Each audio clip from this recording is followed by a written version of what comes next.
চোদ্দ পুরুষের খবরটা যে সুরক্ষিত আছে অন্য কারোর জন্য নয়, মমতা ব্যানার্জির জন্য সুরক্ষিত নয়, নওশাদ সিদ্দিকীর মতো কিছু মানুষের মামলা করাতে এখনো তাদের খবরটা ঠিক আছে।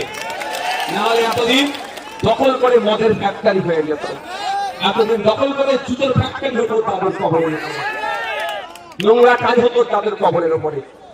এখন পর্যন্ত যে টিকে আছে ওর বাপের কবরটা গিয়ে শুক্রবার বা কখনো যে একটু জিয়ারত করছে, সেটা আমার মতো গুটি কয়েক মানুষের মামলা করায়, কোন মমতা ব্যানার্জির মামলা করাতে নয়, আর কোন চন্দ্রনাথ বাবুর মামলা করাতে নয়, মমতা এটা বলুন। আমাদেরকে কালিমালিপ্ত করার চেষ্টা করছে।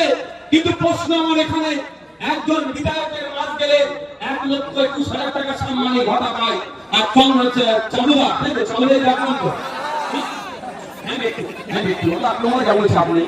চন্দ্রনাথ সিনহা মহাশয় উনি মন্ত্রী, মাস গেলে উনি 1.5 লাখ টাকা পায় প্রায়।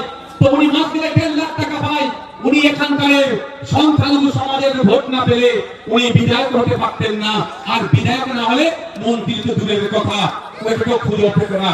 তাহলে যখন সংখ্যালঘু সমাজের মসজিদের কথা চিন্তা করে, মাদ্রাসার কথা চিন্তা করে, কবরস্থানের কথা চিন্তা করে, ঈদগাহর কথা চিন্তা করে, চন্দ্রনাথ বাবুর কাজ ছিল কেউ মামলা করুক আর নাই করুক, বোলপুরে সংখ্যালঘু মুসলমানরা ভোট দিয়ে তাকে আইনসভায় পাঠিয়েছে।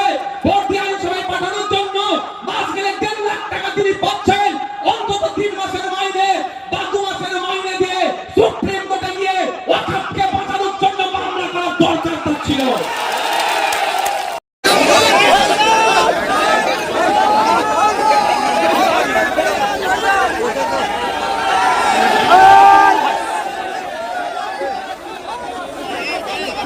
Hey!